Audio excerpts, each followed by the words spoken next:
Hey, sneak attack. I think that worked. I wasn't. You definitely snuck attack me. Backstab. Backstab.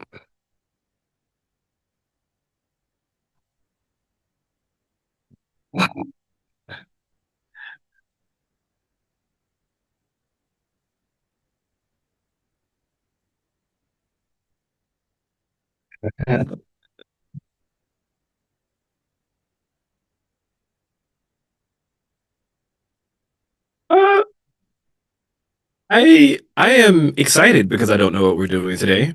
Like Ivy stated so clearly in the chat. Yes, we have the Chaos Squad today. Oh wait, you can't hear Tori. What? All right, well, cool. That means I control the stream Can you hear me now. now? Ha, ha, ha. Oh, did she fix it? All right. All right. I just laughed, so there probably should be a question answered here soon.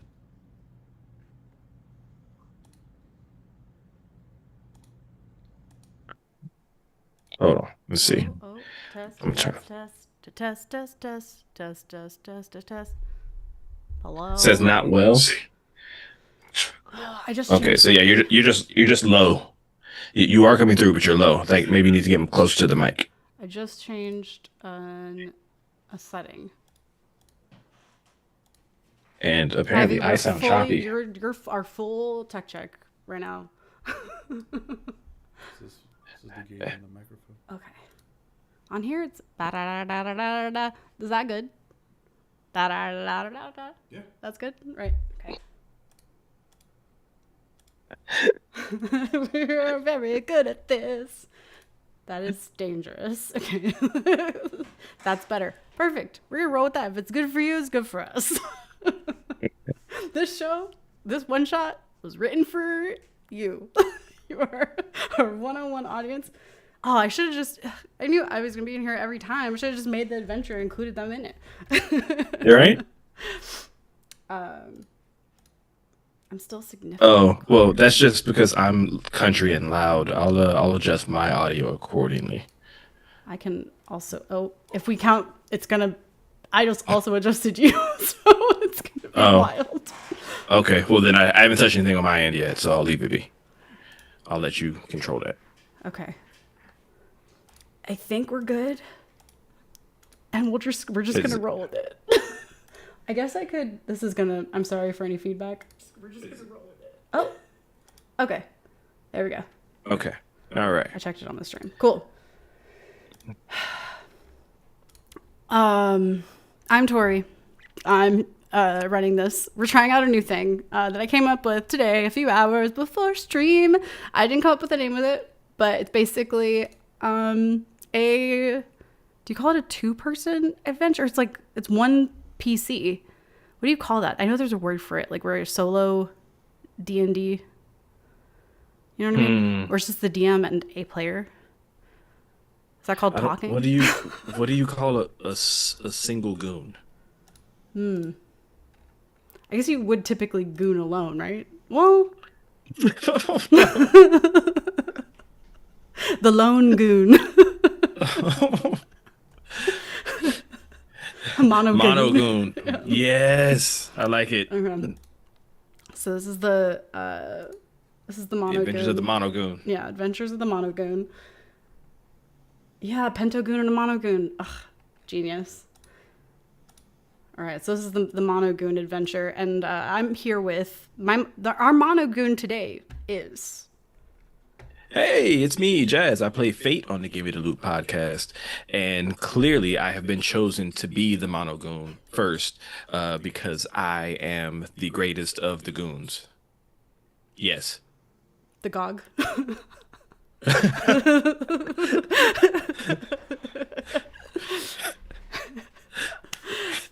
All right, with that,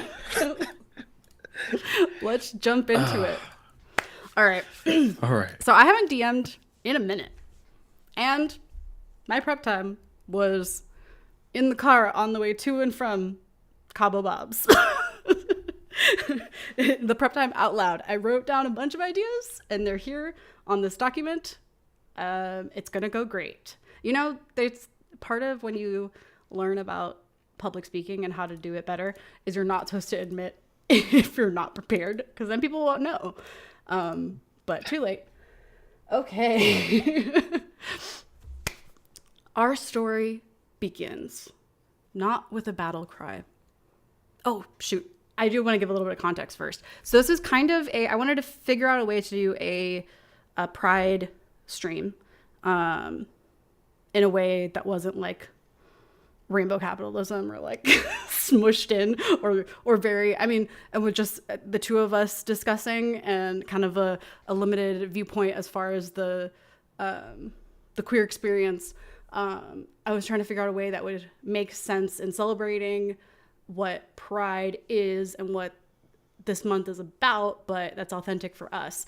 So I kind of was running through a bunch of different ideas and kind of thought about found family and that being a big thing within queer culture, and the reason that like LGBTQ alliances and like organizations and communities exist is because since a lot of people from coming out or like in whatever family situation is, a lot of times I'd say, I don't have any statistics up, but a majority typically are in a found family situation. If they're lucky enough, their own family has maybe accepted them as they are, and they're growing their community from there.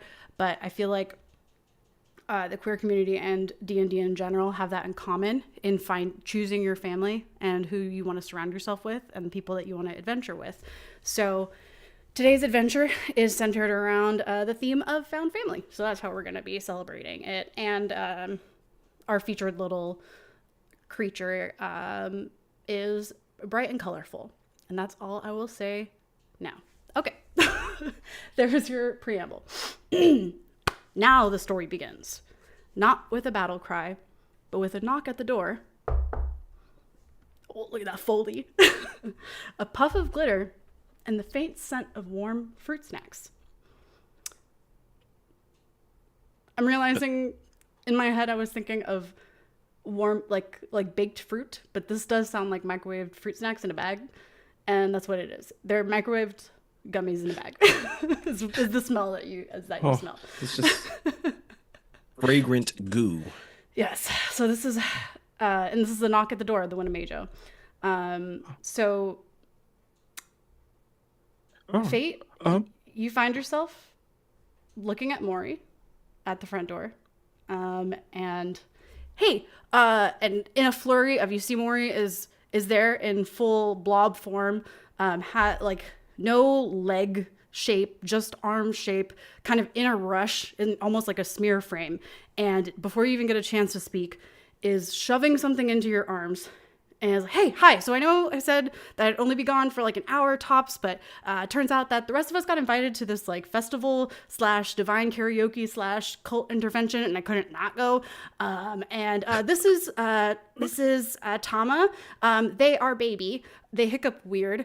Technically blessed by 3 gods, or maybe cursed by 1. A jury's out. Anyway, if they sneeze, run. If they float, applaud. If they start glowing, don't panic, or do. I don't know. Do whatever, however you feel, however you'd like to react to that. The feeding schedule's in the scroll, probably, most likely. Okay, here you go.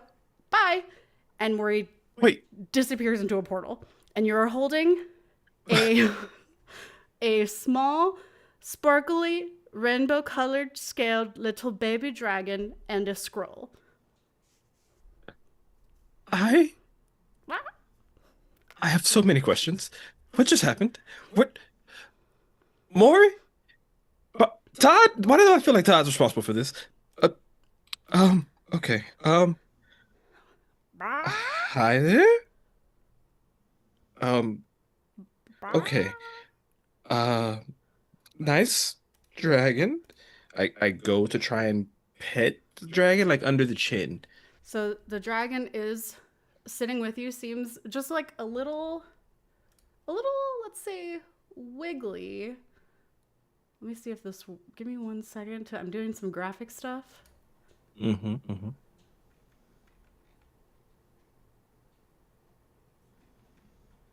Now, did that work? Is the question. Let's find out. Can you, Jazz? I am Do you, looking at the stream. oh, do you see the baby? I do see the baby. That's the Oh, baby. it's cute. Oh no. Don't give me cute baby dragon. That's adorable. So this is Tama, Tama, and this is baby in your arms along with the scroll, and not a Oh. other soul is around. It is smiling and looking at you expectantly. Oh, that's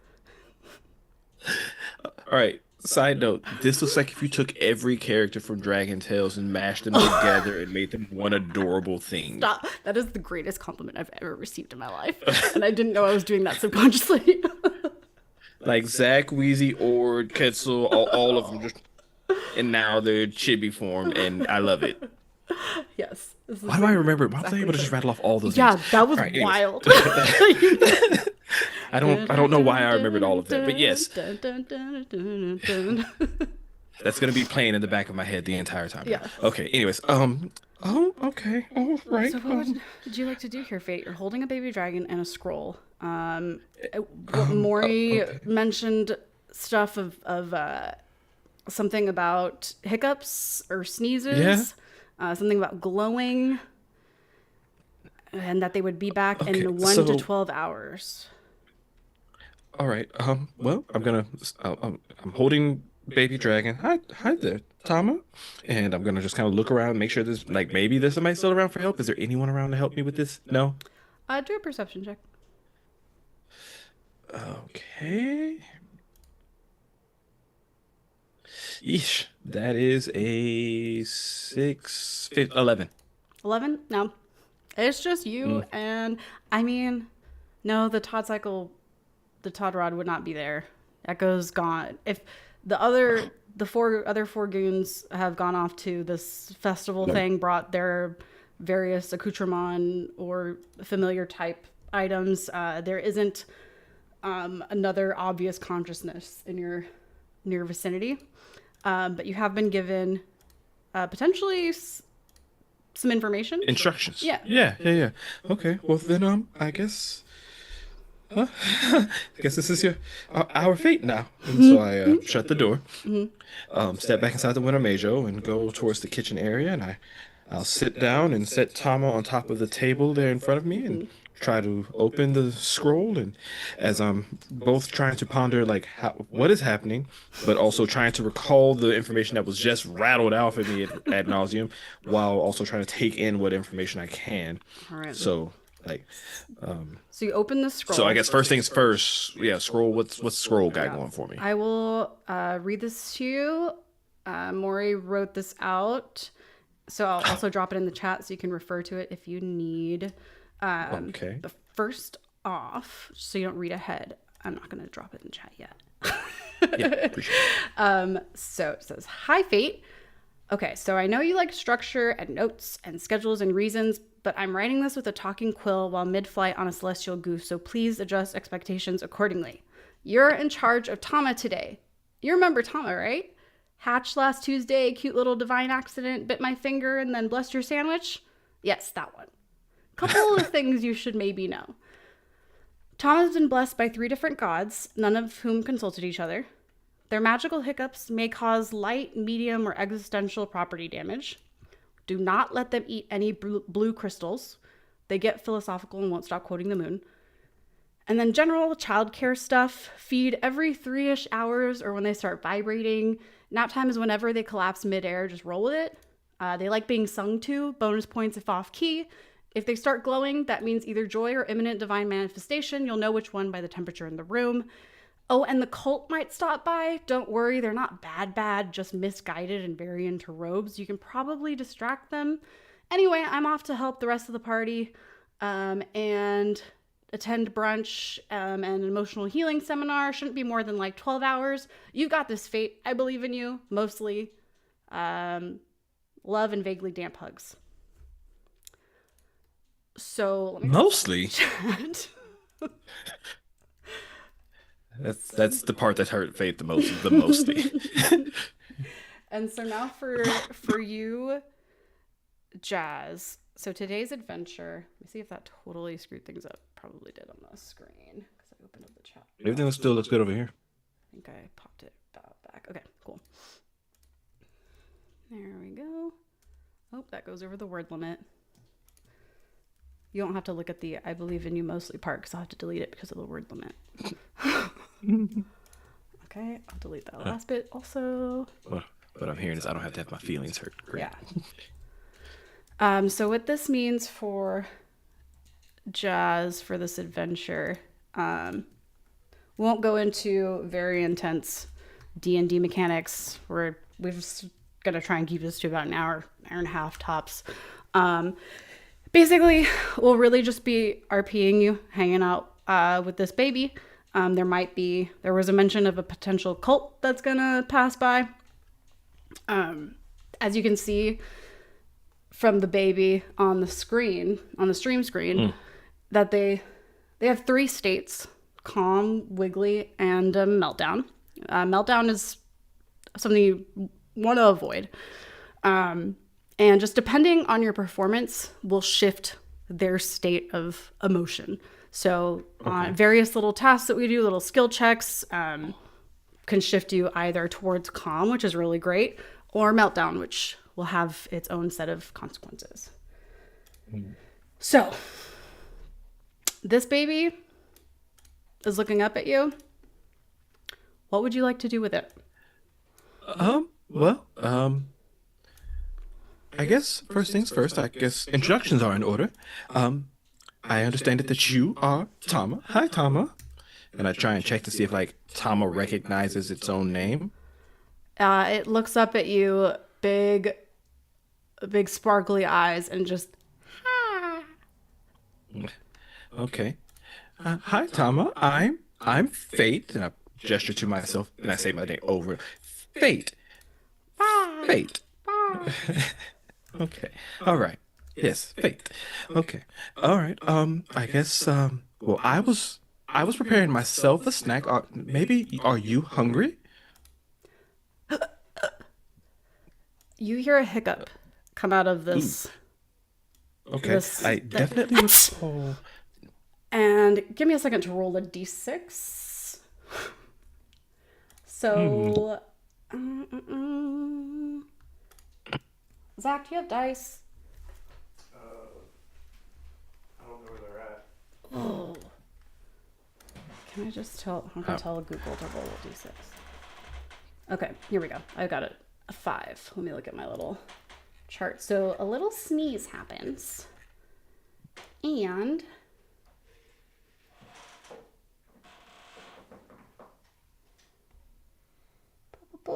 my chart.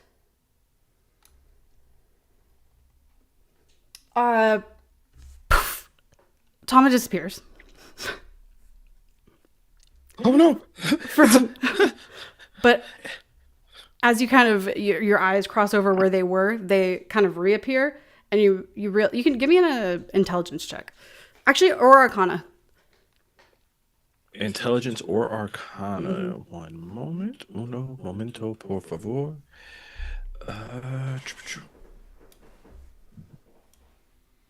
That is a 22. Oh, Arcana. yeah. Just from your studies and various travels, and you can tell that the magic that kind of emitted out of this little hiccup sneeze was very light, temporary, and it kind of seems like if you're looking directly at where Tama is, you can see them. It's just when you look away from them, it's out of your peripheral. They go invisible. But if you're looking directly at them, you can see them. Curious. Huh. Well, all right. Okay, you're still here. Good, good. I reach out and try and make sure that corporeal Tama is there. Yes, You can you're still- feel. All right. Yeah. All right. Well, Oh, wait. I just feed when vibrating. I check for vibrational feeling. There's a beginning rumble. Ooh, okay. All right. All right. So, okay. I don't know what triggered the sneeze, but I do feel a little vibration happening here. So we're just going to start off with a light snack. I was trying to whip up a little something of my own since I had some time to myself. I don't, perhaps. And so I reach in and try and get like the tiniest little gathering of the I guess the melted fruit snack I had messed up.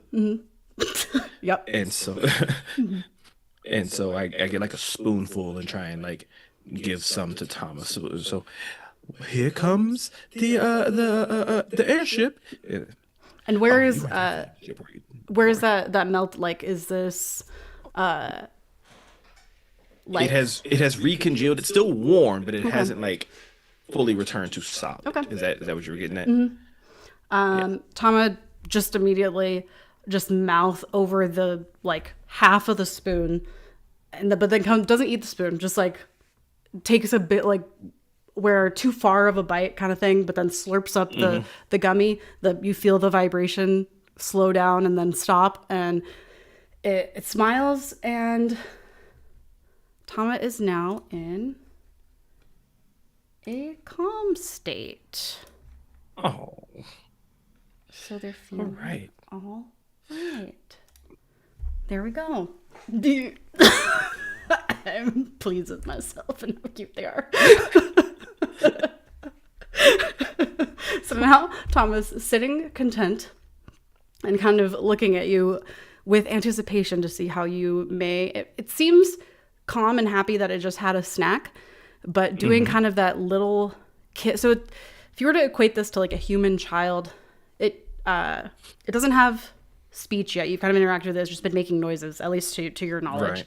It can it kind of floats a bit with wings, and they interact. They can stand up on their own. It's not like an infant child, more in the toddler stage. So it's doing that kind of toddler thing of like, it's not vibrating like it's hungry, but it's starting to get wiggly. Like, I need you to do something that's gonna entertain me, or I'm gonna figure it out myself, and I'm gonna start pulling things off shelves.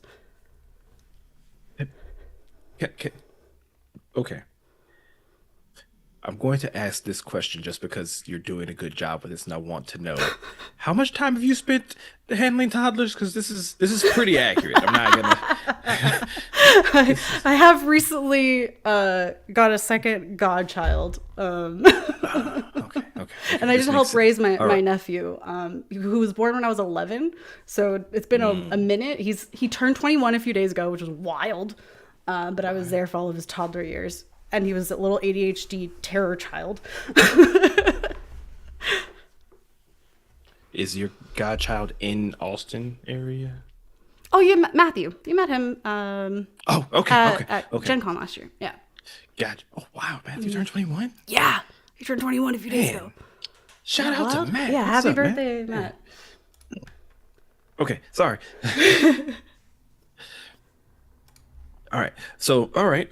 Well, I was going to try and, you know what? I'm just gonna try and scoop up a great big old spoonful. I'm just gonna share germs with Tama right here because I don't really have, because I feel like if I leave my vision off of Tama for entirely just like a moment too long, something is going to go awry. So, I'm just gonna quickly try and scoop up a mouthful and be like, okay, well, I'm not starving at the moment, but I did want to try and at least try. Give me a bite of food, and then all right. Oh, that was not. Oh, okay. This is why we let Todd do the cooking. Um. So okay. So how about would you like oh, I wonder if you've developed object permanence yet. Let's huh, peekaboo. No, not oh, okay. Let's maybe once. And with a hiccup sneeze. No. Oh. with a, All with a right. hiccup Okay. sneeze and a 1 on the D6,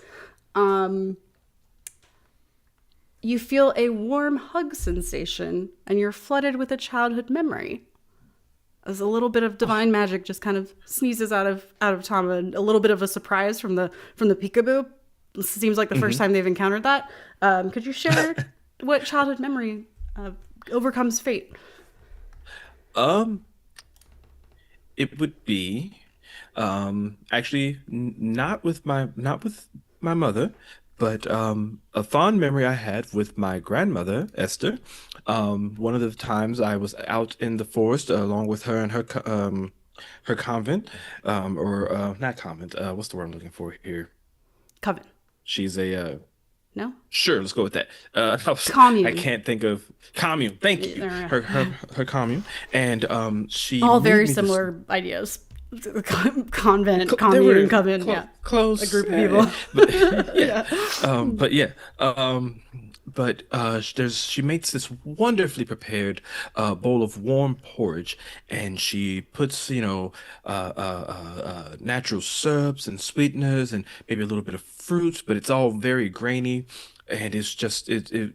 I don't during the winter times it just fed both my body and my soul, and for some reason this hug just took me back to that place at the moment and just feel a little tingly. And it's making me feel like I'm doing this right somehow, although I'm still skeptical even of myself. So you have that warm sensation rolls over you as you kind of look back at Tama. They look at you like they saw that memory too, and I've got a little smile on their face, and you feel a little closer, like a wordless bond strengthening between you and this little burping dragon. Oh, well, you are just adorable. Is Tama toddling on fours or like bipedal? When they're not like doing a slight levitate, like a little gentle like wings off the ground a little bit, Hmm. they mainly stay in like a sit. Okay, okay. Like if they'll try and stand up but then lean on the wings as opposed to holding themselves upright. It seems like maybe they don't, if they're like kind of like a fake a toddler walk, and it looks like they're walking but you kind of notice they're maybe like an inch off the ground and kind of like just like, yep, I got this, I know how to do it, as the wings are like and then it's like, I'm walking.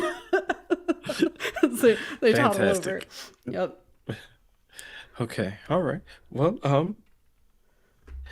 Tama, would you like a story, or maybe just do you like to read? And so I grab one of my scrolls as I now that I've done eating, and Tama seems to be at a good place. I'm going to try and sit and read and study some more of my spells and magic and the notes over our quest. And instead of doing that silently to myself, I'm just going to read aloud the notes. I scoop Tama up into a carriage swaddled position under my right arm, and I get a scroll here in my left, and I'm looking down and start talking in great detail about the patterns in which the pentahedron shards emit the glow across the bodies of Baba, Todd, and Eldrin, Mm-hmm. and the deceased Moyle, and that the pattern did seem to change, but still mostly remain unaltered with Mori. Not necessarily certain why, but still coincidental and of note. Then starts talking about the occasional sleepy glow that emits from each of them while they're sleeping. I've done and starts noting and detailing the successful sneaking I have done through the party's sleeping areas to observe these glows whenever we're all asleep. No one has caught on to this since the time Baba caught us during the first camp. Um, and so after that, notice that the pentahedron shard seems to be empowering some of our magical effects to great effect. And I kind of glance over at Thomas. Are you enjoying any of this? Is your No? intention to lull Tama to sleep, or are you doing Um, this in more of a like I want to share this knowledge with you, I'm teaching you, and I trying to am do an active story time?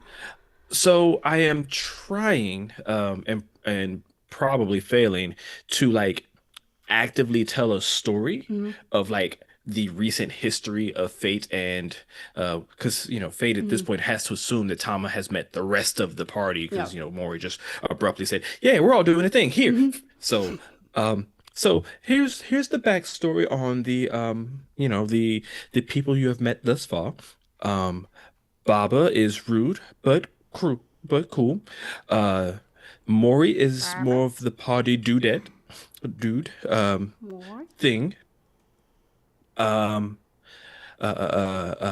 Eldrin, is just, Okay. he's there.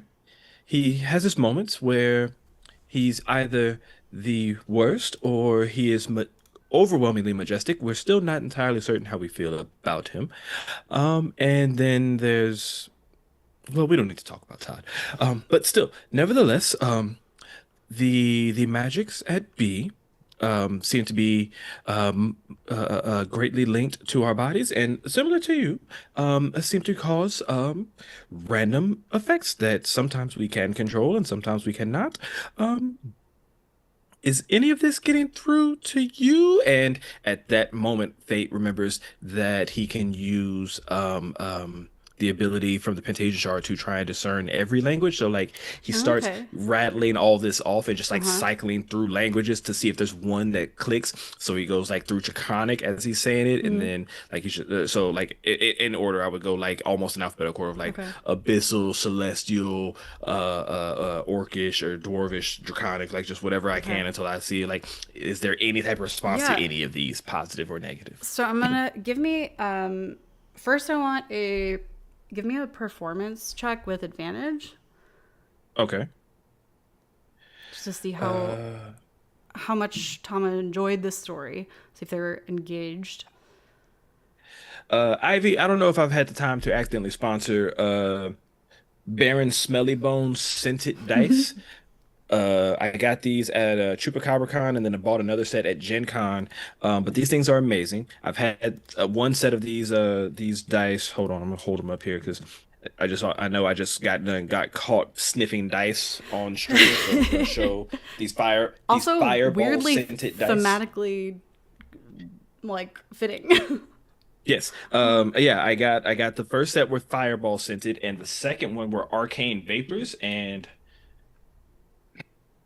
so I don't know. There we go. And what is So was it these are now my 3 years that fate they still dice. smell Yeah, I've together? had I've had the fireball dice since ChupacabraCon 2023, and they still like smell like burning and smoke to the point that I choked when I opened them up.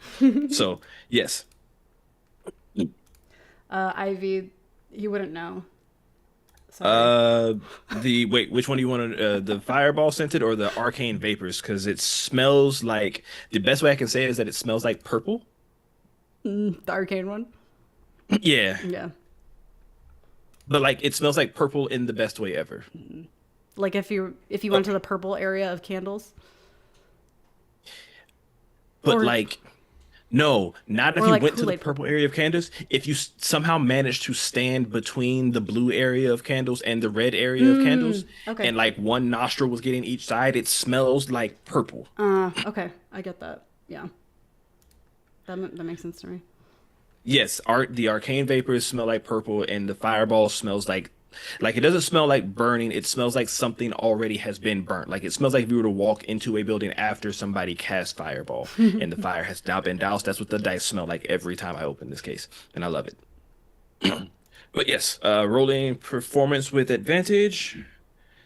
That is a 14 on the fireball plus 0, 14 total. Okay. And I guess because that's a ability you're just going through the different languages. Give me an insight check. Okay. You can do that one with And advantage then too, giving you advantage on these as you're interacting with Tama because they are very calm and kind of receptive to communicating. And insight is a 20 total. Okay. 19 on the So die. with that 14 on performance, they're awake. So it Hmm. seems like they kind of felt like, oh, it's you're picking me up for a nap. We're going to do like a bit of a bedtime story, and maybe feeling kind of the more active telling of the story. We're a little jostled. Like, okay, I'm going to pay attention to what's going on and look at these pictures and the kind of these hand waves of what's happening. And as you attempt to deepen the communication by scrolling through these languages, it was a 20 on the insight.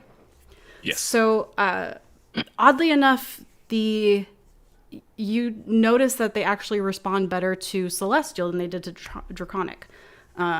So they really seem to to lock into Celestial and understand. Draconic kind of, they're like, got it, but more of like, if you were to speak slang to someone that they're not from that area, they Mm. understand the language that you're speaking, but it's not like very comfortable to them. The Celestial really locked in. Okay.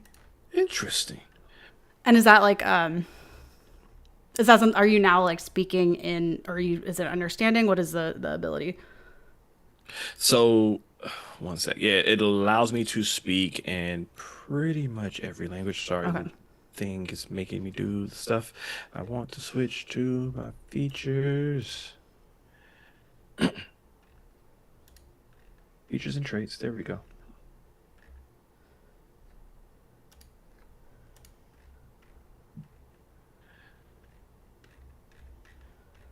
Where is my pentahedron abilities?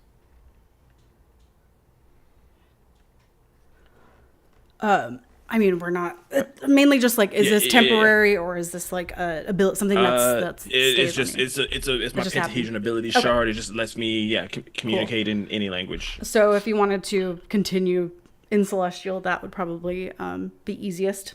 And then Okay. anything that involves like, if you're trying to communicate with words and you're speaking in Celestial, then I'll lower the DC on those checks. Okay. Cool. So then yeah,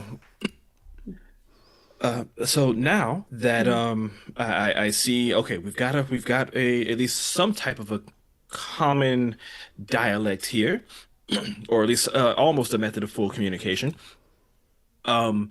So I tried to then gauge like, okay, what's the mood right now? She Mhm. still or is Tama still looking calm, or are they getting more wiggly?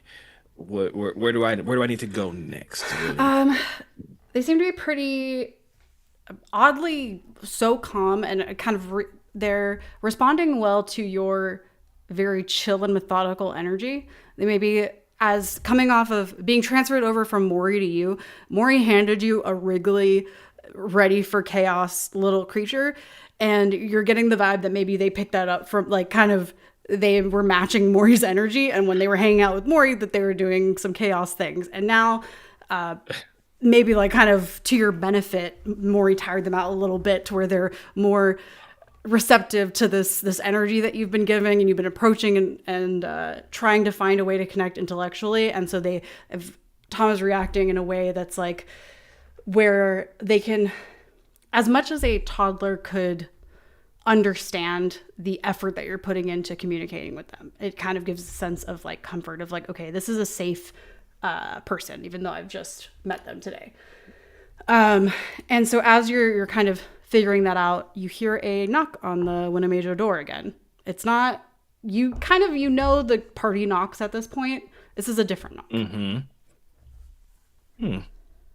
Okay. Um, that being said, it, ooh, I don't want to answer the door immediately. I am going to try and like peek out of a side window from the window major to see if I can spot who's at the door. So you look out and you see about four robed figures, like all huddled together on the doorstep of the Winnebago. Is there like, does the Ooh. Winnebago have like those little three fold out steps that like a, that's what I imagine. Mm-hmm, mm-hmm. Yeah, they're all squashed Yes. together on the steps. If you'd like, you're looking out the window, they have their hoods up, they're just robed. Um, is there anything else you want to do to try and glean any information on them before opening? Or not? I just at this point, my immediate concern is how large are said individuals that are all somehow gathered on this single small tiny step. Are these medium humanoidish creatures? Are these tiny or small? No one taller than Todd. Okay. Yeah. All right. About similar So build. Yeah, just humanoid shaped, robed. okay. And they're just Uh, simple, just velvet robes. I do recall very quickly Maury mentioning something about hooded figures. This could potentially be them. So what I'm going to immediately do is take my robe of scintillating imagery and Mhm. try to cover Tama in it so that they aren't immediately exposed and hopefully can be hidden from immediate line of sight. And then we'll go to address the door on my own. Okay. Tama, you stay right here and cloak as best I And can. Okay, Tom just like takes the cloak, goes over them. They're like, "Ah!" Like, "Ah!" And kind of waving arms around of like wearing a costume or like just got out of a bath, like kind of in a towel. Like, yes. All right. So yes, that's good. Perfect. Just stay right there, and I will be right back. All of this in Celestial, okay. and then head over to the door. Okay. So, Um, who is it? I try to say in like the deepest voice Fate can muster. It still comes off very calm and non-assertive.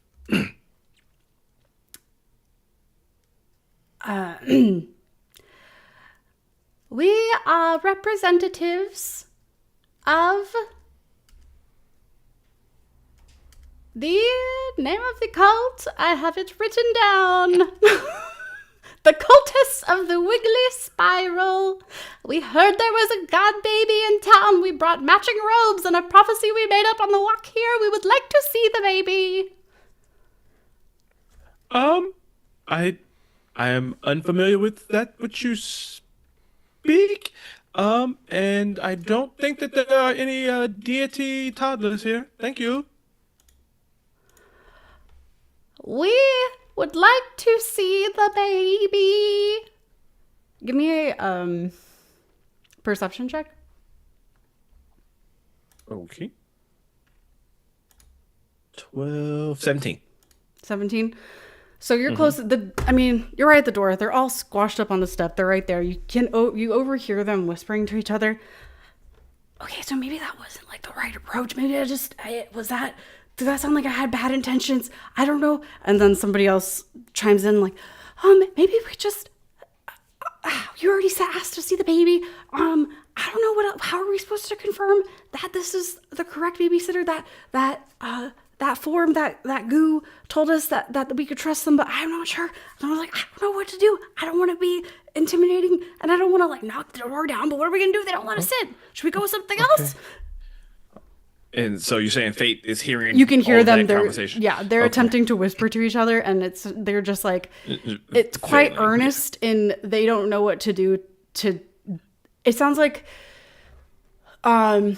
strangers passing. What's the vibe? It's like if you're out with a very cute baby and a group of people walk by and they notice how cute the baby is and they're talking about how cute the baby is. But you're obviously right there and you have ears and can speak human Right. language. So you can hear them talking about the baby and looking at you, kind of thing. You're not sensing any real ill intention, but they're just like, we need to see this baby. Okay. All right. Well, that being said, I will gives me just one moment. And Fate runs and gathers his staff and then returns to the door. And so he's now in his, typical, robes and everything, and he's holding his staff. And might I ask, who sent you here? We are okay. We're just gonna be real. I'm sorry. We're trying to. This is new. The baby, obviously, just born, just hatched. We're trying to. What? And the first figure, you see, they're very. There's a human, a half elf. There's another human, and then potentially just another human. They mainly just look like a group of people. And the female that had knocked, that seems to be the person that knocked and kind of is leading the group while everybody else kind of timidly stands behind her, steps forward and slouches her shoulders a bit. It seems like this is a new thing for her, and says, this is very new. We weren't expecting the baby to be born so soon. We follow the their lineage. Our parents had always talked about how one day there would be this divine dragon baby to be born, and kind of every generation we just thought that's not going to be our generation. There's no way we'd be the ones, and we hope that it will be a good group and we would create a good faith for them. But this kind of just popped up out of nowhere, so we're still figuring it out as we go. And your party just happened to find as this person is kind of mumbling and rambling through this, you get a kind of a flashback, a memory that you forgot of what Maury had mentioned. And remember that this baby that hatched 2 weeks ago, like we were there on that adventure, and you had kind of this was one of those little side peripheral adventures that was happening. You were there and you guys were doing other stuff, but as there was a main quest situation that you're dealing with, Maury and Eldrin were helping with some kind of hatching, some kind of birth thing, and you stepped away because it kind of started getting a little gross. And you're kind of, it's piecing together. You realize that this must be the group of like what seemed like incompetent midwives of this little hatchling, that then somehow Maury convinced them that the goons would take care of this baby, like because y'all collectively have a vast knowledge of different magics and resources that these folks that don't really seem very magical or very learned would have, and that you guys volunteered to help out with the first couple of months of dragon rearing as they kind of got their shit together. So they're here to kind of check in. Oh, okay. Well, then, okay, this is, I feel like this is starting to come together. Um, might I ask amongst you who is in charge? It's me. I'm Madam Marmalade. I'm not a Okay. madam. Madam is my first name. Marmalade is my last name. You can call me Maddie or Marmy. Okay. I whichever works for you. Ma Maddie Marmy? Maddie Marmy Maddie Marmy. is Maddie Marmy. Maddie Okay. Marmy works. Pleasure to meet you, Maddie Marmy. Um, m- if it's not asking too much, could the rest of you wait outside? And I would like to speak with Maddie Marmy inside, if that's okay. They have If I could immediately just backed off and walked away from the responsibility of this interaction, and have sat okay. down and started like doing tic-tac-toe in the dirt. And Maddie Marmy is kind of like, all right, thanks guys. Oh, all right. Maddie, I'm going to ask that you step in, and we're going to shut the door. Maddie steps And in, so, kind of all straightens right. takes the hood off to be a little less. They're trying to put on like an official air about them, and they're just like, okay, we've met these people before, but there's not like an audience. We don't have to have it all together. We don't have like the logo picked out yet. Like we're figuring it out. Right. So Okay. Okay. yeah. So, at this point, I'm going to kind of just check back over on where I left Tama, make sure that I still see the blob underneath the robe. The robe is moving a lot more, so they've entertained themselves for some time, but it seems like they're getting a little antsy. I'm gonna say Mm. Tama has moved back into Wiggly Oh, crap. Okay. Okay. and is just Uh, and Maddie Marmy is kind of looking in that direction. So with the robe and everything, what would somebody else see? Was it literally like a it would blanket just over, or did it actually do something? So particularly, the robe of scintillating imagery is the one that bestows upon the viewers, the Is this the dick light image of robe? my. That's the one. That's the dick-like robe. So that's what Maddie Marmy sees when they Mm-hmm. look over there. Is a ball of my penis Mm-hmm. glowing and dancing around in circles. So I don't think that they're going to look that way for too long. Uh-huh. Yeah, Maddie Marmy looks over. Um. Okay. Pay no attention to the So thing. while I can't comment, I do have experience with babysitting, and that doesn't seem correct. Where's the baby? Maddie, Marmy, calm, calm, calm. This is simply, first off, the baby has not been exposed to what you are being exposed to. That was only taken to make sure that if someone of ill intent stepped in here looking for said baby, they wouldn't see said baby. So Okay. I understand, but Okay. I assure you, I went to lengths to make sure that that was not delivered to the baby. Um, Give Tell me me more persuasion with about disadvantage. that's fair. That's fair. Oh, that's okay. All right. Yeah, that's a three on the die. I'm gonna need you to Uh, tell me where the baby is and why there is a glowing penis in here um, pretty quickly, or I'm gonna s- call someone. I don't know who, but somebody. oh no. There are three deities that have blessed this child. I'll call all of them. All right. Well, okay. So I I very quickly take the robe scintillating imagery and flip it backwards and over, so like over itself, so it rolls up and away Okay. from Tama's eyes again. Uh-huh. And I just say, I was using it to protect Tama and keep her hidden from prying eyes. That is Okay. all. I didn't want anyone seeing it and trying to abduct the baby. That's all. Okay. Okay. You It seemed see. like a clever ruse in case Uh ne'er-do-wells huh. were approaching. Okay. Okay. I kind of got the vibe that your party had interesting techniques. I just wanted to make sure. Okay.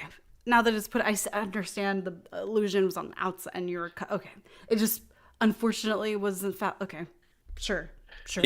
It worked Sure. exactly Sure. as I Uh planned, huh. but apparently you are not the ne'er-do-well, so I understand your concern. My apologies. Okay. That being said, just allow me a moment.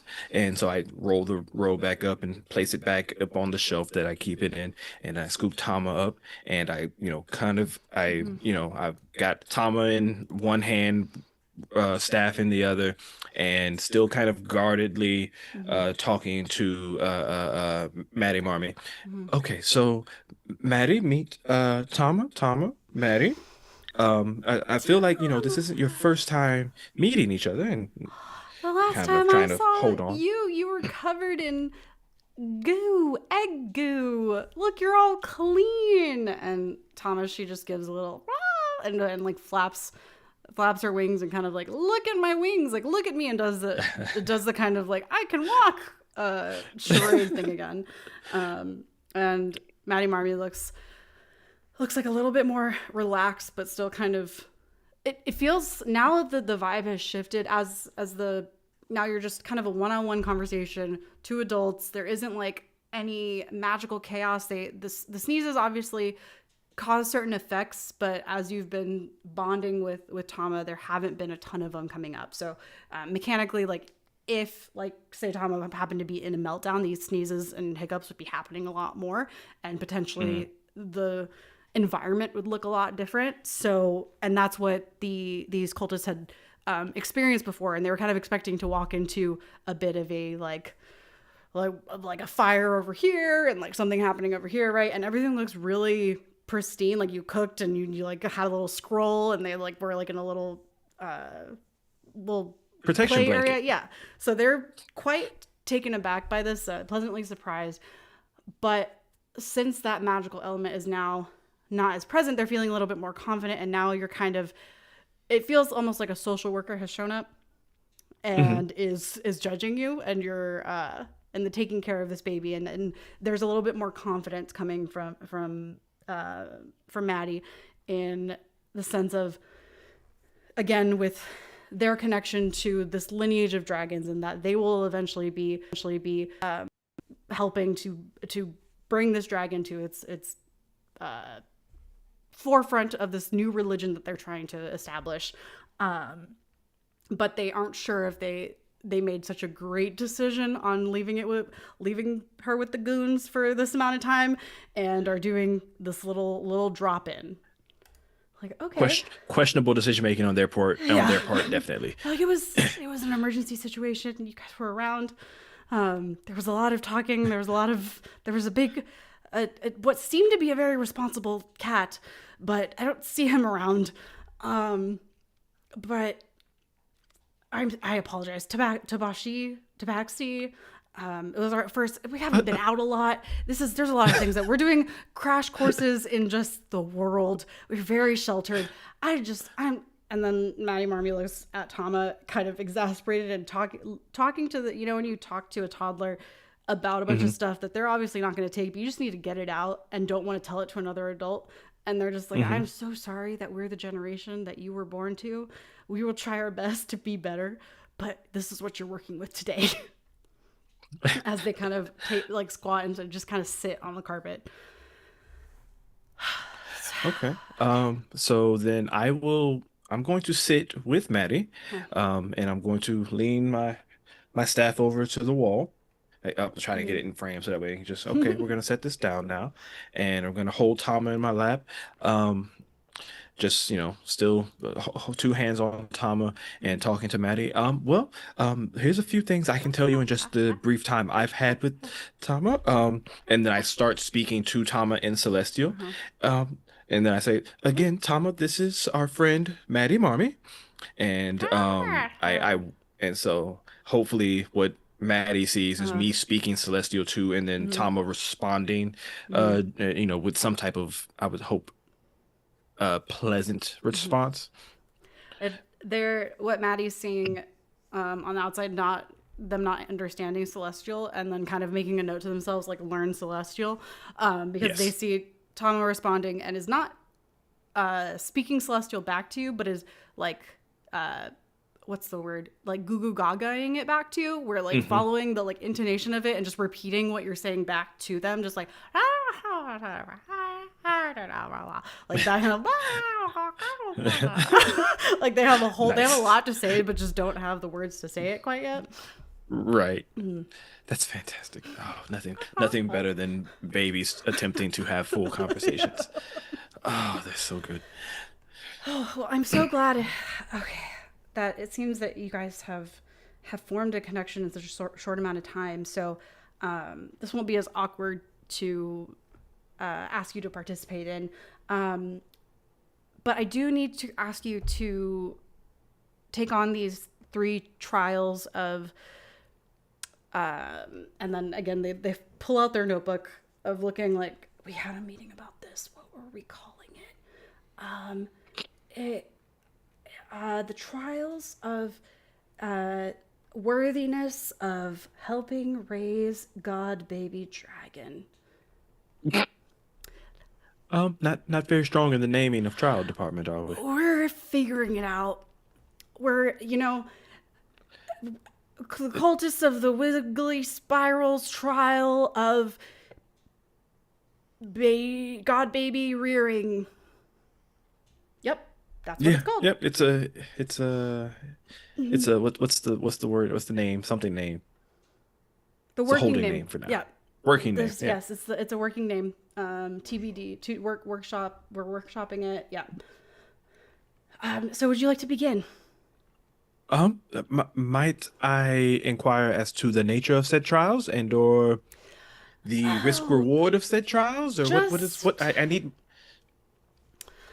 So it's just to generally gauge your qualifications for taking care of Tama for the next couple of weeks. Weeks, you You'll be say? the Oh, representative for the goons, since I don't see any of. I'm surprised that there aren't any of you here. Just kind of, were you stuck on babysitting duty while they went to go do something? no, quite frankly, they recently had just begun to wear on me a bit, so I abstained from the most recent adventure to get a little me time, and then they turned my me time into we time, and so here we are. But I must say, I am having quite a pleasant time with Tama. It's been delightful. Well, Hopefully. Well, then this shouldn't be that difficult. You guys seem to be connecting pretty well. It's just 3 little tests of, really, it's a test of your capabilities, but also largely dependent on how much Tama trusts you. It will ultimately lead. There are pass and fail structures to each of these little puzzles, which will affect Tama's mood. So mechanically, passing or failing each of these 3 puzzles will knock Tama up to calm, or I guess down to calm, or towards calm, or to meltdown. So you kind of, that's what we're playing here. As far as currently, Tama's back at neutral at Wiggly. So you got 3 trials. So if you say you pass the first one, ticks over to calm, you can afford to fail the next one because you'll just be back to Wiggly, and so on and so forth, just kind of ticking back and forth here. And then at the end, then Tama will decide whether they would like to continue being staying in this environment for the next couple of weeks while the cultists get adulting a little bit before they're in a very intensive course as far as learning about dragons, about magic, about the world, there's a lot of stuff that they've got going on. They're all taking these classes. Yeah. Adulting 101 crash course. Yep. That's intense. Yeah. So it's like 16-hour days, but what can you do? When a prophecy comes to fruition a lot sooner than you expected, they're not very precise, and you just gotta figure it out. Hey, listen, this isn't even Fate talking. This is Jazz talking. I feel you. Been there. All right. I get it, Maddie. I get it. Wouldn't it be great if you could just have a baby and somebody else takes care of it for a couple of months while you learn how to take care of a baby? Right. Right? Man. Wouldn't that be cool? So do you consent to being a part of these trials, or would you like to pass? And I can go ahead and post this listing for a different babysitter as they hold their little speaking stone and kind of look at you. Okay. I am terrified at the idea that either A, if I were to say no, that someone other than myself would have to handle that obligation and possibly fail it and fail Tama. There's also the fact that I feel like if I were to abstain, that means we would no longer have Tama with us after. And knowing the nature of my companions, let's call them,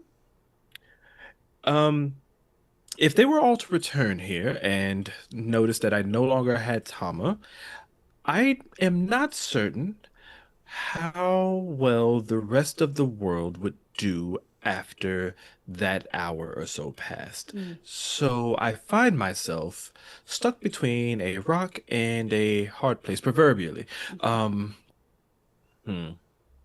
So it is both my duty and responsibility to, I guess, acquiesce to your request. All right, let's get going.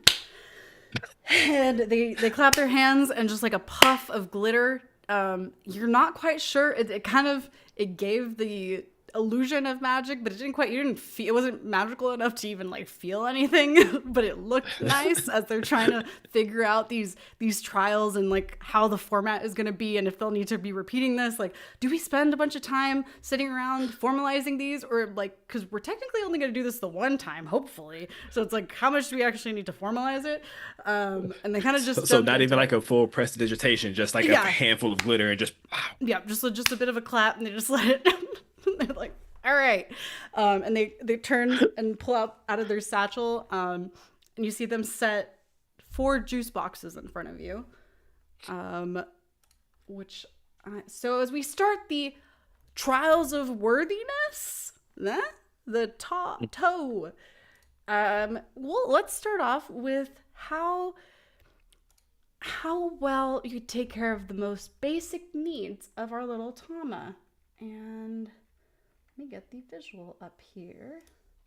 So Tama is currently Wiggly. So you can see Tama there. And then here are the juice boxes that you can see currently. Can you see those juice boxes? Oh, wait, Thomas gone. So I imagine juice boxes will be here soon. Thomas smaller. Scoot jar. Thomas juice boxes. Okay. All right.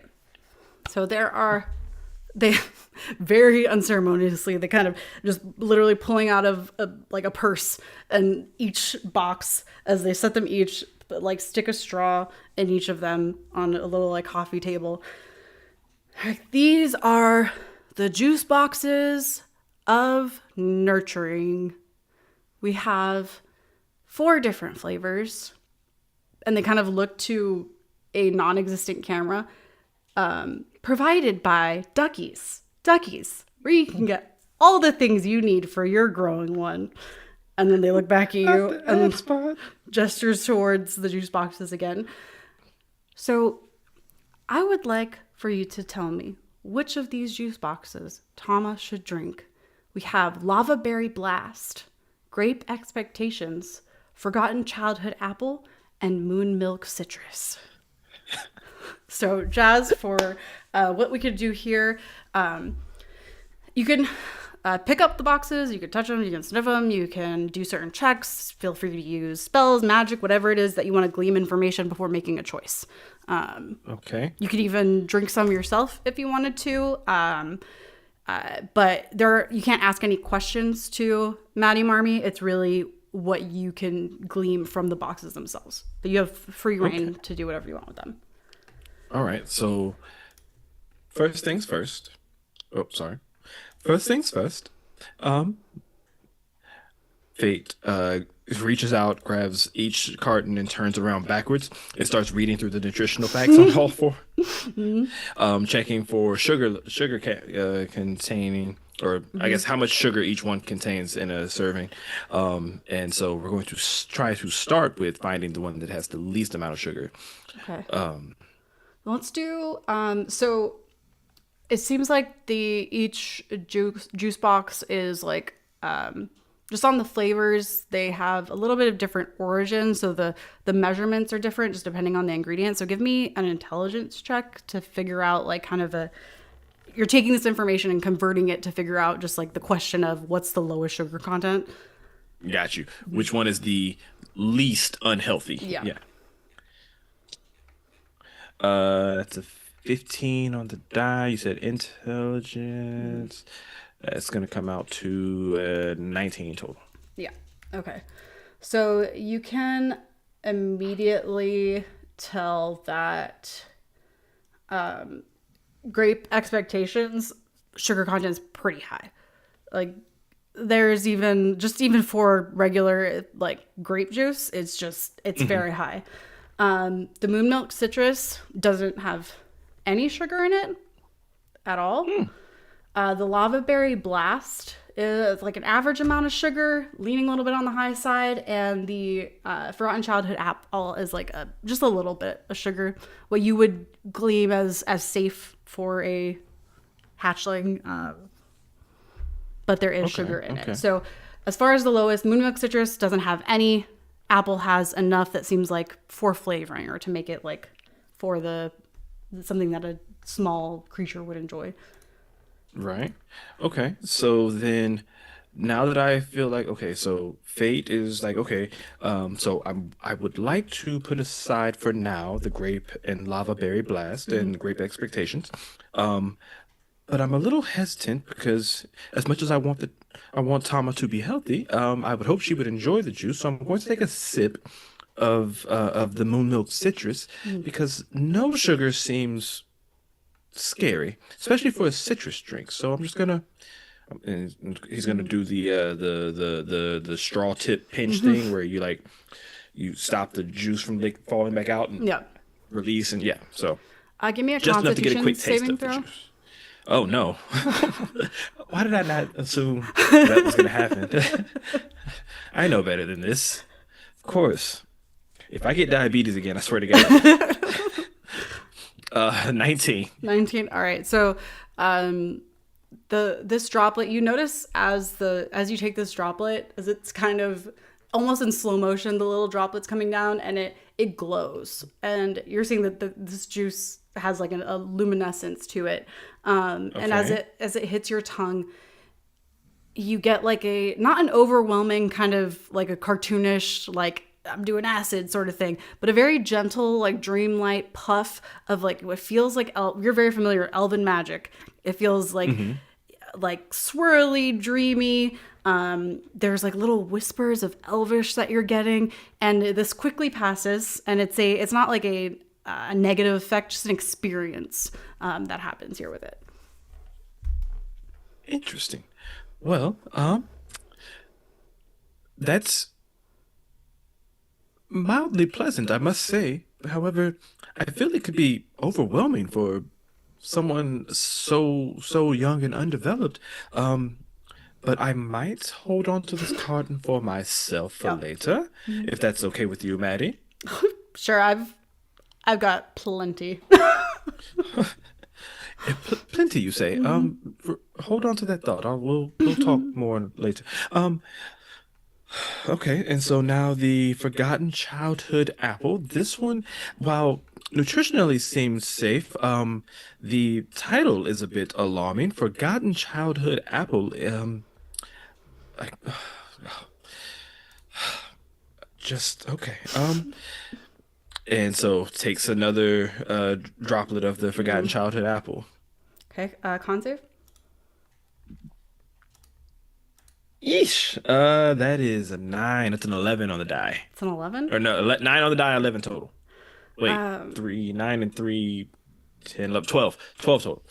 I can do math. so this droplet hits your tongue, and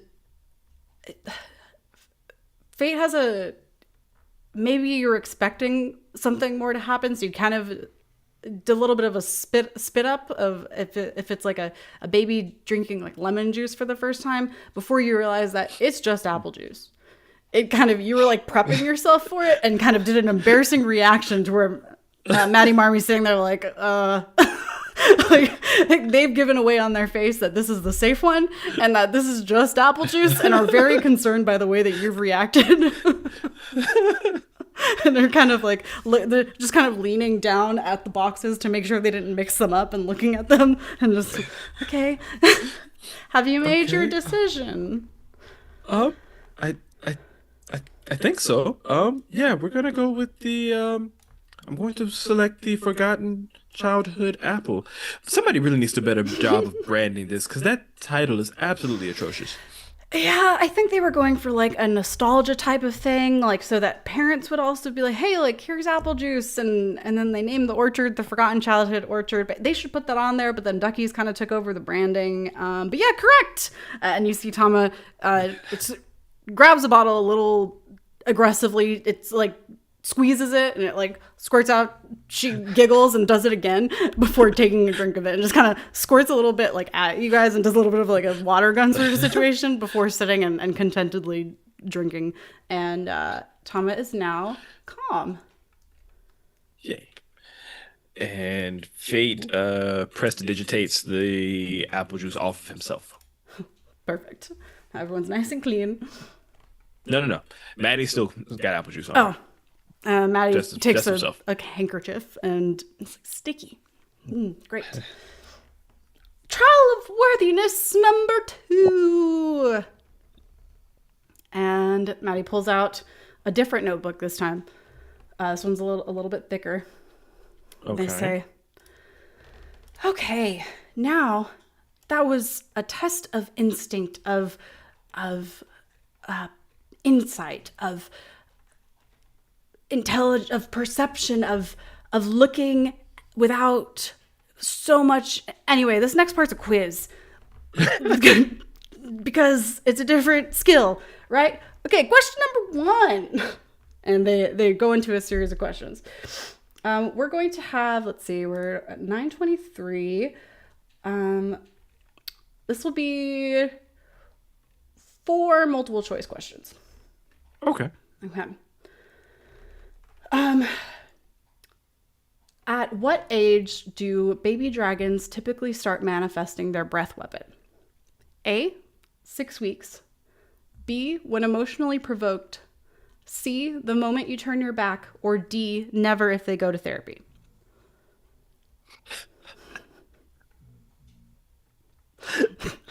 Um, my understanding is that every dragon is born with the innate ability to use their breath weapon. So I would imagine that if given reason, they might do that spontaneously. So I'm going to go with B when emotionally provoked. You see Maddie turns to Tama and kind of like a like if they had practiced this more, Tama would somehow know when it was a correct answer. And Tama looks back at them, just blank eyes, like, what do you want from me? As they continue drinking from the apple juice. And Maddie's like, correct! We'll work on that one. Yay! Yay! Right. And then he gets the answer right, and he looks at Tama and it's Celestial. He's like, yeah, Ah! yeah. And then grabs the two juice boxes still left on the table and squeezes both of them. It's like full strength squeezes both of them. The like lava berry blast, it shoots out this like neon like energy drink color, and it hits the side of the Winnebago, and like acid like kind of melts a bit of the wallpaper. And then the other one, the grape expectation, squirts out in your direction, and as it goes by, you smell it's just wine. As it comes out of the juice box, and they're squeezing both of them, I'm like, ah! So alcohol and acid. Yeah. Great. Okay. I'm definitely glad I didn't choose those two. Okay, question number 2. What's the safest material to make baby dragon pacifiers from? A, crystallized moonlight. B, cold forged mithril. C, fireproof gum sap. Or D, old war metals.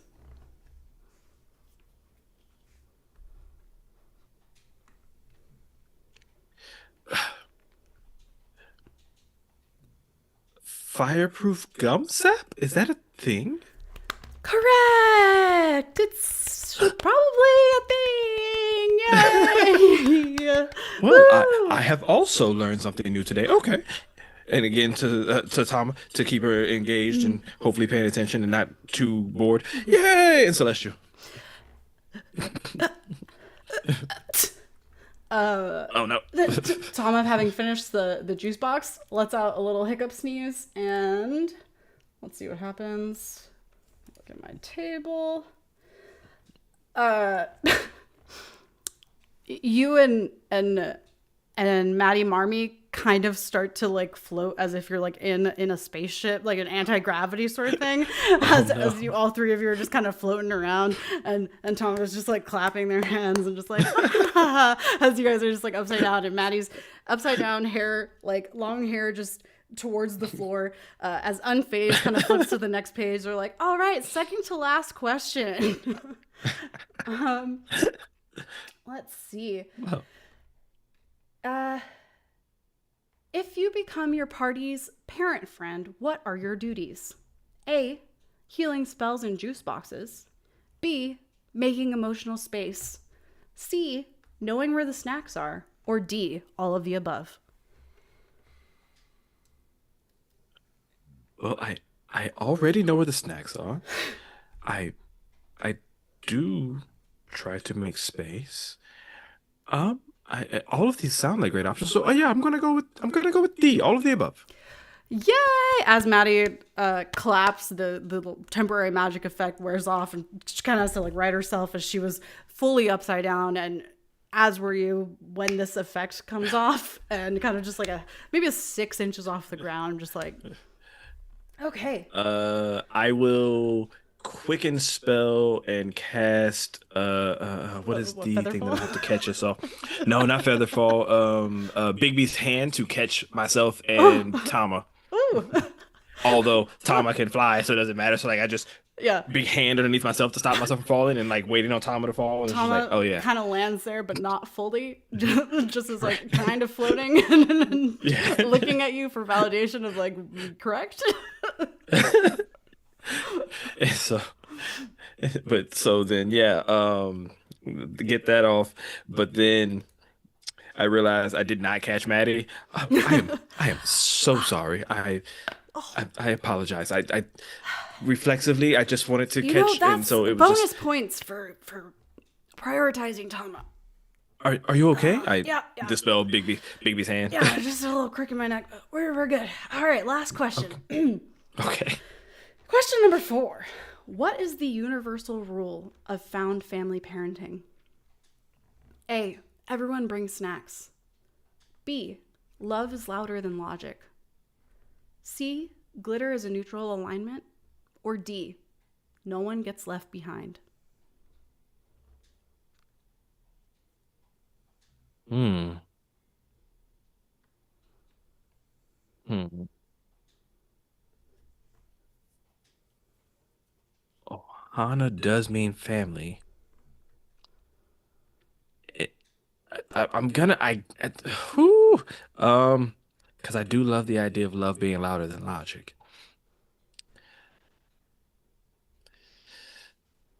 But family means no one gets left behind. We're going D. We're going D for All are $1 million. acceptable depending on the context, but D was the most correct. So, congratulations. And Thomas does like a, you think a breath weapon is about to happen, and Maddie kind of clenches, not knowing what kind of dragon Tama is just yet, as they knock their head back and just a puff of like colored fog and glitter just straight up into the like a concert kind of end show sort of explosion happens, and they're Okay. waving their arms around, and it does not magically dissipate. It does fall to the general vicinity, and you might have to explain that to the goons later. I will be doing no such explanation. You brought me magic baby dragon. You get magic baby dragon mess. Yeah. All right, and now for the final trial of worthiness. Bum, bum, bum. And you see Maddie write a note like theme music, maybe? And as they continue and flip through to see what the third trial is. Maddie, for sure. Put Yes, exclamation theme points music? on the theme music. Yes, Okay, theme okay. music. Theme Yes. music. Yes, they put stars next to the on the side. Okay. Cool. I can feel it. Like if there were theme music right now, Yeah, it'd be right. maybe You know, maybe something with a de-escalating minor. this would also Bring in be some- a lot more dramatic and easier if I had my 3 other guys with me, but I do understand your concern, and they wouldn't have done much anyway. Okay, back on track here. Let's see. So for our last one, Maddie hums to themselves as they go through their notebook. Control F on notebook. Trial. Okay. Here we go. Okay. Maddie pulls a scroll out of their bag. They say,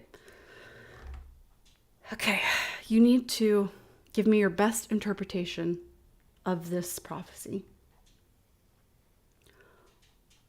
Only the softest hand may tame the roar of stars, lest jelly consume the chosen and brunch be forever delayed."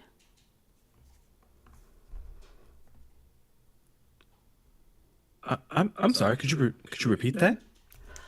Only the softest hand may tame the roar of stars, lest jelly consume the chosen and brunch be forever delayed. What is the message, the intention of this prophecy? And you can see they're kind of like, they haven't been using the word prophecy great. This is more, this is almost a haiku. This is like a little poem. And you can see that the scroll is, everything has been very ramshackled together. If you want to give me an insight check, I can give you a little assistance here. Okay. All right. Yeah, we'll do that. We'll go for the insight. Okay, that's the 17 on the die plus 1, 18. 18. Yeah, if you give some sort of heartfelt answer, you feel like it will be correct. Okay. You kind of BS your way through it. You get that vibe. So Maddie doesn't know either, but I've got to make it sound like I Mm-hmm. might be know. Okay, They all right. might almost be asking you in order to assign the meaning to this prophecy. So this Hoping also, I can figure it out. you kind of feel the weight of adding to their religion in the future that whatever you Oh say no, may become scripture. might become canon. Okay. Yeah. All right. So make sure I heard this right. And I will drop it in. I Only can the drop it in. softest hand can May, guide, may tame the roar of ta- stars, tame the roar of stars. lest jelly consume the chosen and brunch be forever delayed. The softest hand may tame the roar of stars. Okay. So, I mean, clearly, as I read over this, and given the context in which this whole ordeal has, provided to me, one must only assume that the roar of stars is our dear precious Tama here, and that the instruction here is to provide a gentle and nurturing and caring hand to help tame and direct the roar of the stars. I don't think this is a being or an individual that needs a strong direction or force, only guidance and love and nurturing, lest jelly consume the chosen. I mean, you spoke to me earlier of you and your cohorts being the ones who were told of the prophecy, and clearly you have been chosen to be the ones to guide our Tama. So you have to be concerned with the possibility of the jealousy of others who were not chosen coming to consume and destroy you, because if you push Tama too far, you could cause the greatness that is Tama to truly become a roar and become so great that it dwarfs the stars and brings upon all manner of evil intent. So, and with that being said, Tamen. you know, brunch being forever delayed. I mean, that's so obvious. I mean, brunch is absolutely the greatest of the meals. Everybody, there are people who love breakfast, there are people who love a lunch, and nothing brings people together more than having both brunch and lunch, or breakfast and lunch at the same time. So imagine the unity that could take place given the proper guidance of someone as great and as destined to be great as Tama. If the universe were to be denied that greatness, the unity that brunch provides to the world would be forever delayed. So that is what we would lose out on if you and the rest of your commune could not find the way to truly shelter, nurture, and love Tama for what they are, what it is, what they are, and what they could be. Correct. Right on the nose. Just perfect. Absolutely perfect. Maddie Marmy was kind of getting that look like 40 minutes into a sermon where they're just like, okay. Amen. Amen. Ooh, God is good. Tom's good. All the time. All the time. Whew. All right, perfect. Trip, and he is worthy. And the three other cultists kind of bust into through the doors and dancing around. He is worthy, and doing like a little dance that they. Oh. It seems like they may have been like working on it outside. and Maddie's kind of like, oh, like you guys did something. You like planned a little thing out. Now I'm not so mad anymore. Nice. Yeah. And All right. Tama looks incredibly happy. And as Maddie said, so you've proved your worthiness on this very official storied history. Hundreds of years they've been doing these trials, and they're written out to the T, have been proven time and time again. It's definitely not the very first time they've ever done this. They definitely didn't write that prophecy over brunch while holding a little bit of jelly and wrote jelly into it. They definitely didn't write these questions on the way over here. These came from an ancient tome, and you passed these difficult trials. But ultimately, the decision does lay with Tama, and Maddie like reaches out to Tama, kind of like, may I pick you up? And Tama floats over And Maddie lifts Tama up Simba style and looks at Tama and says, "Do you trust this being Fate. to fate to be a part of your life for the next couple of weeks directly and maybe for a lifetime if you still vibe with that once it's all over?" And turns to kind of like one of the other cultists and's like, "We're going to workshop that, write down some notes. Part of it was good. I kind of like the part of like, I didn't like any of it. Just write a note that we need to rewrite that bit." And then looks back at Tama. And Tama looks at Fate and holds out their arms and says in Celestial, "You have proven yourself. May your heart always be a warm fortress." Ah! And more glitter and smoke comes out of their mouth. And the smoke fills the room as it engulfs all of you. You're immediately transported to the Found Family Festival that the rest of the party is at. You're all of a sudden all wearing flower crowns. There's music on stage or in the middle of a crowd. Tama is now like sitting on your shoulders, waving around, and the rest of your party is there. Some party members more excited to see you than others. Mori immediately engulfs the like three background cultists in a little bit of a hug.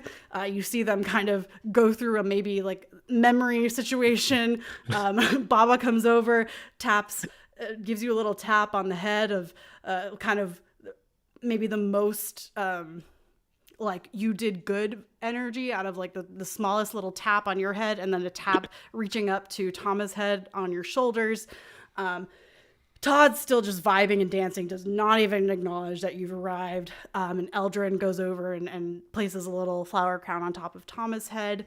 Was there anything Fate would like to say as we close this out? In like the sweetest, most direct way possible, Fate takes Tama off of his head, turns her around Simba style. "I love you, Tama." But all everybody else hears is just like this crazy celestial that comes out Yeah. that just like terrifies anybody in like a 5 foot range. Just and then he gives her a hug. Oh, and Tama glitter smoke directly at Todd. Just engulfed. Todd is now head to toe glitter, like craft glitter, not magical glitter, craft glitter. And she gives you a little wink as the screen goes, phew, and like, "That's all, folks." Kind of blip. The end. The end. Beautiful. Well, that's our little adventure and our little baby. That was adorable.